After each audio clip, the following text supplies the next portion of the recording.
오늘부터 고린도후서 같이 보도록 하겠습니다. 고린도후서 1장 1절에서 11절까지 말씀 같이 읽습니다. 시작. 하나님의 뜻으로 말미암아 그리스도 예수의 사도된 바울과 형제 디모데는 고린도에 있는 하나님의 교회와 또 온 아가야에 있는 모든 성도에게 하나님 우리 아버지와 주 예수 그리스도로부터 은혜와 평강이 있기를 원하노라.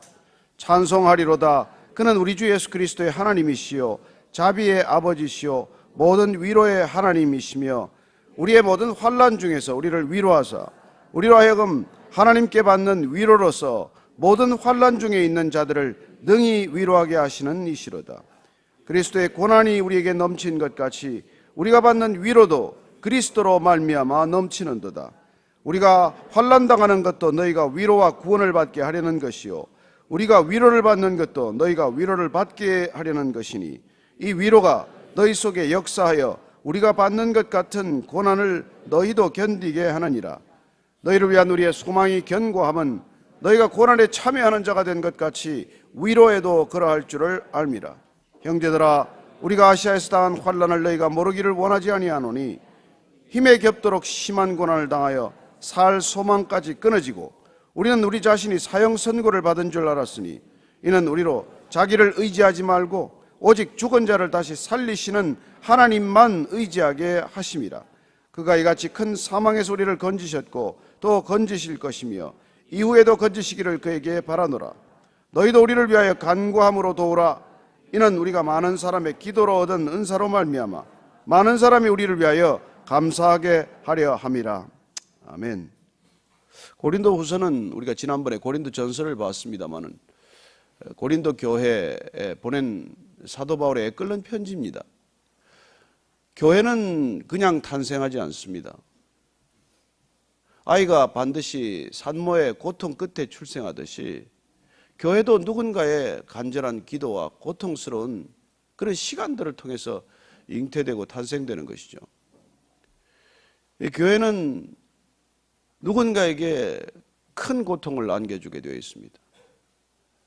교회가 탄생하도록 그 산고를 치르는 사람들에게는 우리가 상상할 수 없는 그런 고통들이 주어지는 것이죠. 특별히 그 교회 가운데, 아시아 교회 가운데 사도 바울의 마음을 아프게 하고 어렵게 했던 교회가 이 고린도 교회입니다.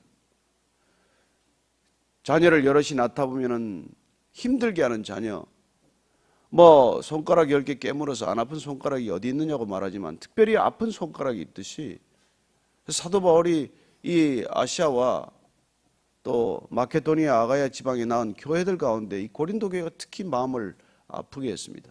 어떻게 보면은 자꾸 속을 썩이는 아들 같다고나 그럴까요? 조금 돌아왔나 싶으면 다시 집을 뛰쳐나가는 아들, 조금 정신을 차렸나 하면은 다시 옛날로 돌아가 있는 그런 모습을 보이는 아들처럼 이 고린도 교회는 사도 바울에게 어떻게 보면 끊임없는 기도 제목이었고 또 어떻게 하면 이 교회가 처음 세워진 대로 올곧게 바르게 성장할 수 있을까에 대한 지극한 관심과 정성을 기울였던 교회입니다. 그래서 사도 바울은 고린도 교회에 4번씩 편지를 쓰게 됩니다. 첫 번째 편지는 전해지지 않아요. 두 번째 편지가 우리가 읽었던 고린도 전서이고 그리고 또다시 눈물로 쓰는 편지가 있습니다. 그리고 이 고린도 후서는 우리가 지금 남아있는 4번째 편지로 이렇게 알려져 있습니다. 오늘 이 편지를 한번 첫 서두를 보면서 다시 한번 교회를 향한 바울의 그 사랑, 교회를 향한 주님의 사랑을 다시 한번 보게 됩니다. 1절, 2절 말씀입니다. 시작. 하나님의 뜻으로 말미암아 그리스도 예수의 사도된 바울과 형제 디모데는 고린도에 있는 하나님의 교회와 또 온 아가야에 있는 모든 성도에게 하나님 우리 아버지와 주 예수 그리스도로부터 은혜와 평강이 있기를 원하노라. 늘 사도 바울이 교회에 보내는 서신서들의 전형적인 그런 인사말이지만은 오늘 특별히 보니까 바울과 형제 디모데라고 되어 있습니다. 디모데는 사도 바울이 아들처럼 여겨온, 그리고 본인에 의해서 정말 영적으로 성숙해가는 모습을 보는 누구보다도 큰 기쁨을 안겨준 제자이죠. 그러나 그는 그리스도 안에서는 형제라고 말합니다. 영적인 아들과도 같고 정말 눈에 넣어도 아깝지 않은 그런 관계이지만은 그런 지금 이 고린도 교회를 향해서 보내는 편지에서 그런 이 디모데가 형제와도 같다고 일컬어주고 있는 것이죠. 교회를 오면은 여러분들이 많은 나이 차이가 있습니다. 세상으로 따지면은 뭐 1년 단 몇 년이라도 어떤 그런 엄격한 서열을 가지고 우리가 이 관계를 맺으려고 하지만은 여러분 교회는 그렇지 않습니다. 교회는 정말 그리스도 안에서 아버지와 아들 뻘이지만은 형제가 될 수 있고 어머니와 딸 같지만은 자매가 될 수 있고 권사님과 새로 나오는 정말 초신자들 간에도 그런 이 형제됨, 자매됨 그런 아름다운 관계가 있는 것이죠. 여기는 나이 들었다고 목에 힘주는 곳 아닙니다. 나이 들었다고 나이값 받는 곳 아닙니다. 세상은 그걸 요구하지만 그러나 교회는 나이 든 분들이 젊은이들을 위해서 수고할 수 있는 분들이고 그리고 무슨 직분이나 이런 것과 상관없이 누구나 다 형제요, 누구나 다 자매가 될 수 있는 그런 공동체 아닙니까? 여러분 베이직 교회를 기억하십시오. 베이직의 이름을 기억해야 합니다. 모든 사람들이 되게 들으면 흔히 back to basic이다 그렇게 기억하겠지만 저희들이 이 이름을 생각할 때 베이직의 이니셜은 brothers and sisters in Christ. 우리가 그리스도 안에서 형제가 되고 자매가 되는 것이 충분하다, 족하다. 그런 형제됨, 자매됨 하나 그 공동체가 되는 것만으로 교회의 본질은 충분히 드러날 수 있다고 믿기 때문에 이 베이직이라는 이름을 저희들이 택한 것이죠. 맞습니다. 우리가 본질로 돌아가야 합니다. 우리는 성경으로 돌아가야 하고 그리스도로 돌아가야 하고 십자가로 돌아가야 하는 건 맞습니다. 그럼 어떻게 돌아갈 것입니까? 또 돌아가면 무엇이 됩니까? 우리가 기본으로 돌아가고 그리스도께로 돌아가면 우리 안에는 어떤 일이 일어납니까? 그렇죠. 그분께서 우리를 담을 허물어서 하나 되게 한 것 같이 그분 안에서 우리는 진정으로 형제가 되고 자매가 되는 것이죠. 여러분 어떤 형제, 어떤 자매가 그리스도 안에서 형제 자매됨보다 더 깊을 수 있겠습니까? 혈육의 형제지간도 얼마나 많이 다투고 싸웁니까? 그러나 저는 그리스도가 우리가 찬양했던 것처럼 그리스도의 피를 지나가면 그리스도의 피로 구속되면 그리스도의 보혈을 지나가면 우리는 그분 안에서 비로소 형제가 되고 참 자매가 되는 것이죠. 저는 이 교회가 정말 진정으로 형제가 되고 자매가 될 수 있기를 바랍니다. 우리가 꼭 물질적으로 도와서 무슨 공동 소유를 해서 그런 초대교회적인 것들이 다시 이렇게 모습을 보여야 형제되고 자매된다고 생각하지 마십시오. 그보다 더 중요한 것은 우리가 정말 그분을 위해서 내일보다도 더 안타까운 마음으로 기도할 수 있고 그분의 일이 어떻게 보면 내일보다도 더 중요해져서 이 아침에 여기 예배의 자리 기도의 자리는 나오는 이유가 내 기도 제목 때문이 아니라 그 형제 때문에 그 공동체 식구 때문에 그 통독 반원 때문에 이 나라 이민족 때문에 그 선교사님 때문에 그 선교사님이 부탁한 중보 기도 제목 때문에 저와 여러분들이 이 자리에 있는 줄로 믿습니다. 어쩌면 이 자리에 기도 제목이 간절한 분도 계시지만 내 기도 제목이 아니라 그분의 기도 제목 때문에 그분이 기도 응답 받을 때까지 내가 한번 기도하겠다는 굳은 결심을 하고 오시는 분들이 있지 않습니까? 저는 저와 여러분들이 교회됨이란 진정한 형제되고 자매됨에 있다는 걸 우리가 놓치지만 않는다면 이 시대도 여전히 세상이 할 수 없는 일, 세상이 꿈꿀 수 없는 꿈을 꿀 수 있다고 믿습니다.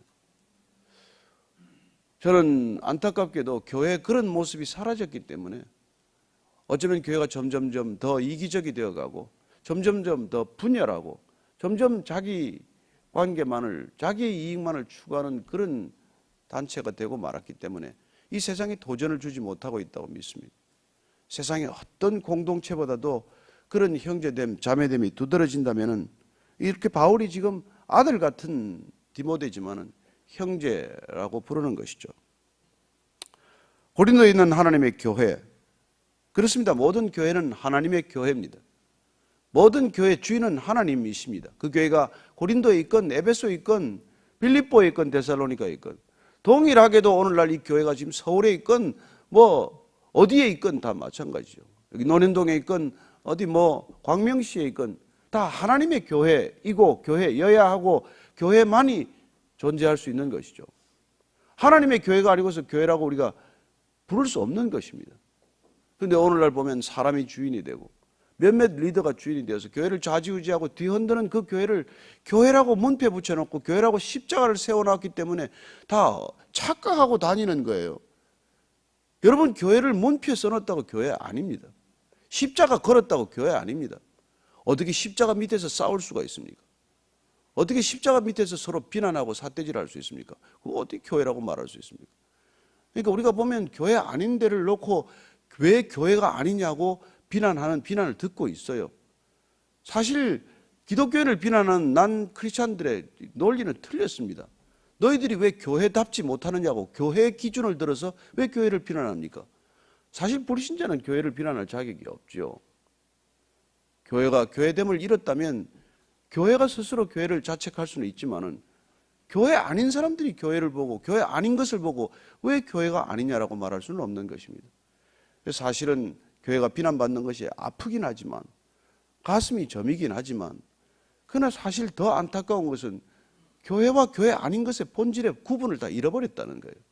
무엇이 교회인지를 모르기 때문에 교회 다니는 사람도 모르고 교회 안 다니는 사람은 더 모르고 정말 여러분 알면 달라지게 되어 있습니다.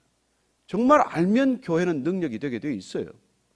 정말 교회가 되면 교회는 세상을 바꿀 수 있습니다. 우리가 교회가 되면 세상은 바꿀 수 있어요. 오늘 3.1절이지만 여러분 33인의 독립선언을 기초한 사람들이 누굽니까? 16명이 그리스도인 아닙니까? 그 당시 인구 대비로 따지면 놀랄만해요.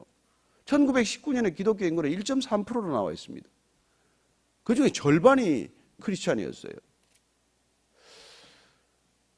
민족적인 민족주의 자체가 복음은 아닙니다. 그러나 핍박받고 박해받고 부당하게 취급당하는 그 현실을 위해서 과감히 본인이 앉아있던 안온함을 떨치고 일어났던 사람들은 크리스찬이었죠. 그들은 교회를 지키기 위해서가 아니었어요. 교회됨을 드러내기 위해서 했던 것이죠. 우리의 형제됨, 우리의 자매됨을 드러내는 방법이 그들에게는 태극기를 드는 것이었던 것이죠. 오늘 바울은 이 고린도에 있는 교회의 소식을 전하면서 아가야에 있는 모든 성도에게도 소식을 전하고 있습니다. 아니 어쩌면 헬라 지역 전체를 향한 그의 권면의 말씀이죠. 뭘 전합니까? 아버지와 하나님 우리 아버지와 주 예수 그리스도로부터 은혜와 평강이 있기를 원하노라. 우리가 형제되고 자매되었을 때 우리가 기도하는 것, 그 사람들에게 반드시 있어야 하는 것이 무엇입니까? 돈이나 권력 이전에 있어야 할 게 무엇입니까? 은혜와 평강이라고 말합니다. 저와 여러분들이 정말 당장 기도 응답이 되지 않더라도 날마다 이 기도의 자리에서 은혜와 평강이 있기를 축복합니다. 하나님의 은혜, 하나님이 주시는 샬롬, 여러분 그게 있으면 견뎌져요. 고난이 없어 사는 게 아닙니다. 고난은 어차피 그건 상수예요. 고난은 변수가 아닙니다. 모든 존재에게는 고난이 따르게 되어 있어요. 모든 연령층에도 고난이 있지 않습니까? 애는 애 고난이 있고 어른은 어른 고난이 있고 노인은 노인 고난이 있는 거예요. 어느 나이, 어느 시대, 어느 장소에 고난이 없습니까? 고난 없기를 바라는 것처럼 어리석은 사람이 없어요. 우리가 바라야 될 것은 고난을 면제해달라는 게 아니라 고난을 치워달라는 게 아니라 고난을 이길 힘을 주십시오. 고난을 이길 은혜를 주십시오. 고난을 이길 평강을 주십시오. 그렇게 기도하고 그 기도의 응답으로 여러분들이 세상이 줄 수 없는 은혜와 평강이 임하면 그걸로 족합니다. 기도 응답 받은 것입니다. 은혜와 평강이야말로 그리스도인의 가장 놀라운 선물 아닙니까? 저는 이 민족에게 그런 은혜와 평강이 넘쳤으면 좋겠어요. 그러면 덜 싸웁니다. 그러면 시기하지 않습니다. 그러면 부딪히지 않습니다. 은혜가 없어서 부딪히는 거예요. 평강이 없어서 다투는 것이고 시기하고 조바심을 내는 것이죠. 저는 정말 우리 모두가 하나님이 주시는 이 은혜, 하나님만이 주시는 이 평강을 사람에게 구하지 않게 되기를 바랍니다. 사람은 우리를 늘 힘들게 만드는 존재지 사람에게 무슨 은혜와 평강이 있어요. 이건 하나님의 성품에서 비롯된 것이고 하나님만이 주실 수 있는 것이다. 그래서 하나님께 구해야 합니다. 여러분 자녀들에게 우리가 평강을 구할 수 있습니까? 배우자에게 우리가 은혜를 구할 수 있습니까? 그거 안 되는 걸 자꾸 배우자한테 구하고 자녀들한테 구하다가 관계가 다 깨지는 것이죠. 우리가 하나님한테 받아서 넘치도록 받아서 사랑하는 배우자에게, 사랑하는 자녀들에게, 사랑하는 가족들에게 전해줄 수는 있지만 그걸 사람에게 구하지 말라는 것이죠. 우리는 그렇게 어리석지 않습니다. 저와 여러분들이 우리 안에 차고 넘쳐야 되는 은혜와 평강이 있어야 되는 이유는 그게 있어야 우리의 관계가 정상적이 되는 것이죠.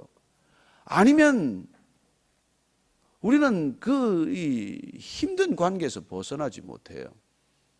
그러면 믿으나 안 믿으나 무슨 차이가 있습니까? 교회 다니나 안 다니나 무슨 차이가 있겠어요? 여러분들이 정말 신앙 가운데로 걸어가는 길은 내 안에 차고 넘치는 은혜와 평강이 있어서 그 은혜와 평강을 모르는 자들, 그 은혜와 평강이 달랑달랑 떨어지는 자들, 바닥에서 지금 헤매는 사람들한테 그걸 넘치도록 받은 사람이 부어주는 것이고 기도해 주는 것이고 그들을 용납하는 것이고 그들을 진실로 사랑하기 시작하는 것이죠. 그것 없이 어떻게 사랑합니까? 그게 우선 있어야 사랑이 되는 것이죠. 사랑은 사랑하려고 애써서 되는 게 아니지 않습니까? 누가 사랑하고 싶지 않습니까? 그건 안 되는 이유가 뭐예요? 여러분 안에 은혜와 평강이 부족하기 때문이죠. 저는 이 아침마다 여러분 특별히 이 예배 자리에 오시는 분들은 은혜와 평강이 넘치기를 바랍니다. 그래서 하루 종일 살아가는데 힘들지 않고 그렇게 내가 만나는 사람들마다 은혜와 평강을 알게 하는 것이죠.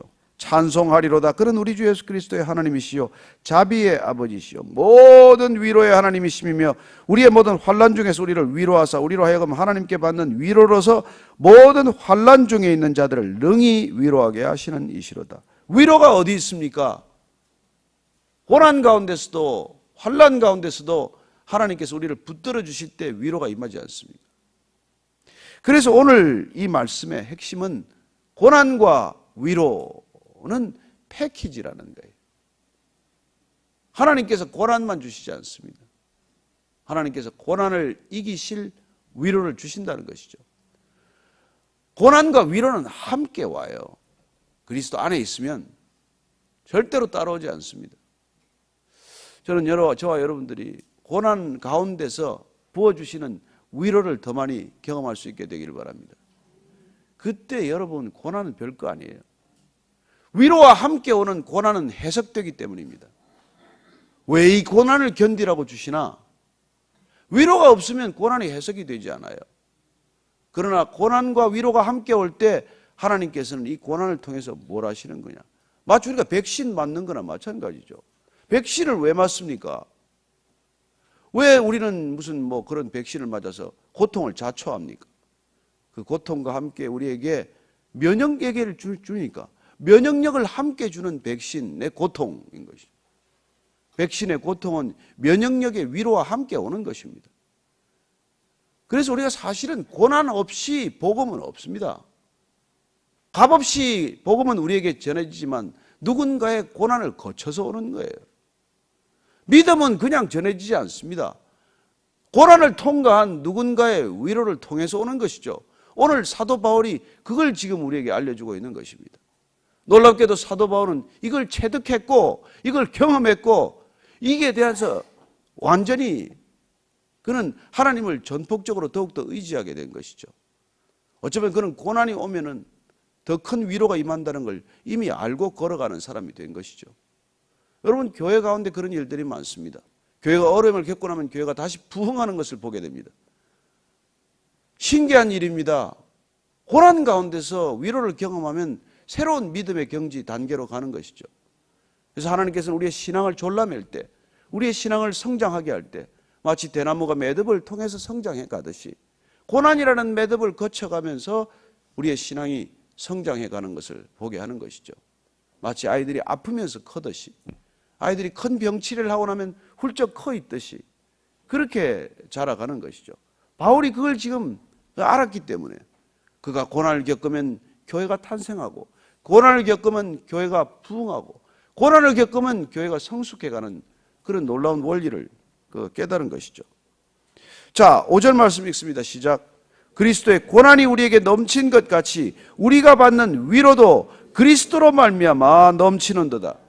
그리스도가 십자가를 지셨기 때문에 우리에게 구원이 임했고 생명이 전해졌듯 그리스도의 고난, 그 그리스도의 고난에 대한 이해가 되는 것이죠. 여러분, 어떤 종교가 고난을 원합니까?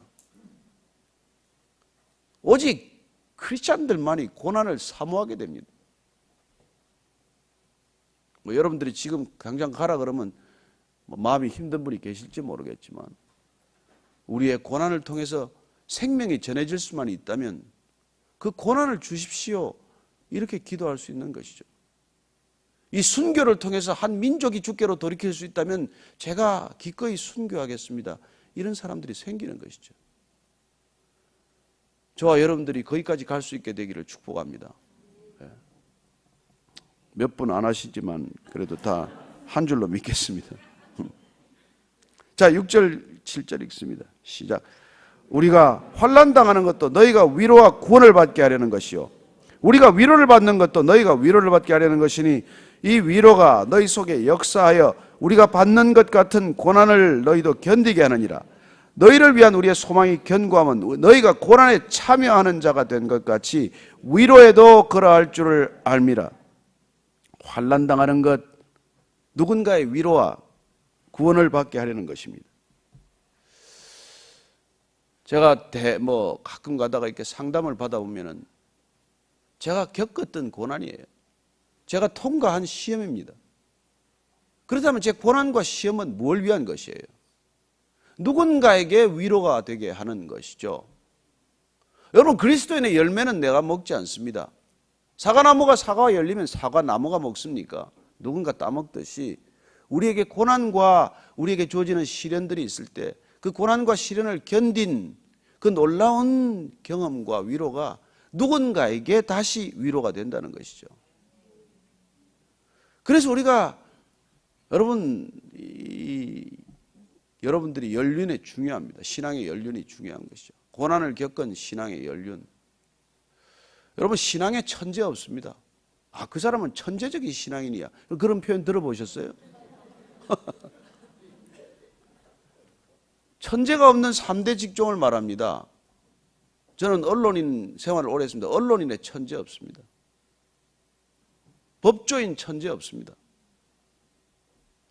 그리고 신앙인 천재 없습니다. 오랜 시간이 걸려야 하고 많은 관계를 경험해야 되고 수많은 고난을 통과해야 되기 때문에 그래요. 그걸 보지 못하고 그걸 겪지 못하면 머릿속으로야 무슨 말을 못하겠어요. 그 머릿속으로 나오는 말이 마음에, 영혼에 이렇게 연결되어 있지 않으면 헛소리들이에요. 아무리 얘기해도 막 심금을 울리지 않아요. 그러나 나이 드신 분을 찾아가서 여러분 상담받아 보십시오. 별마디 안 하고 그냥 같이 울어줘도 위로가 되고, 같이 욕을 해도 위로가 되고, 그냥 듣기만 해도 위로가 되는 것이죠. 저는 여러분들이 겪는 고난이 언젠가는 누군가에게 위로가 될 것이라는 걸 믿고 위로받으시기 바랍니다. 내가 이걸 견디기만 하면, 내가 이 위로를 견디기만 하면, 내가 이 고난을, 십자가의 고난을 견디기만 하면 내 자녀들에게 또 누군가에게 귀한 복된 소식이 될 것이고 위로의 통로가 될 것이기 때문입니다. 그래서 고난받은 사람들이 백신이 되는 거예요.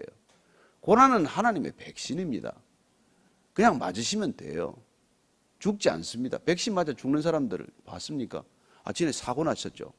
그는 오염된 백신을 맞았더니 몇 사람 죽긴 했습니다만 원래 백신 맞고 죽으면 안 돼요. 백신은 안 죽을 만큼 맞는 것입니다. 하나님께서 주시는 고난은 안 죽을 만큼 줘요. 세상이 주는 고난은 죽을 만큼 줄 것입니다. 그러다가 죽기도 하죠. 자, 8절 말씀 읽습니다. 시작.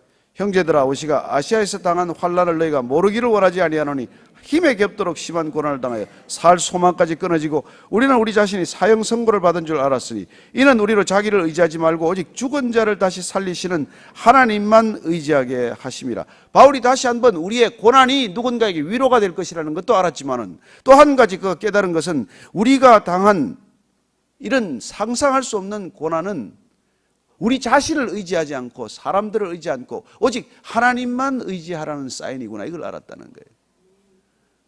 그가 아시아에서 겪은 이 환난이 뭔지를 정확히는 모릅니다. 그러나 많은 학자들이 혹시 이게 맹수와 싸운 것은 아닌가, 아니면 그가 몸에 가졌던 간질이라고 하는 그런 질병은 아닌가? 눈에 이런 병은 아닌가? 그렇습니다. 그가 어떤 것이었던 간에 살 소망이 끊어지는 데까지 갔다는 거예요. 아, 이제 끝이구나. 그런데 지나고 보니까, 그렇게 다시 살아나고 보니까 하나님께서 죽은 자를 다시 살리시는 하나님, 그 하나님을 경험하게 하신 것이구나. 죽은 자를 살리시는 그 하나님만을 의지하라고 하는 것이구나. 이걸 알았다는 거죠.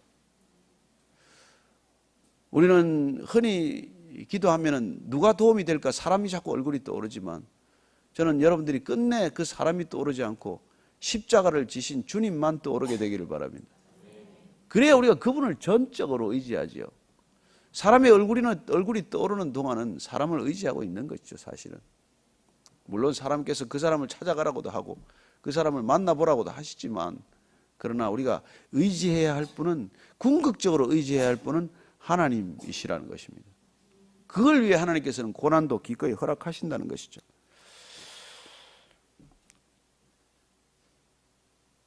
자, 10절 11절 읽고 마칩니다. 시작.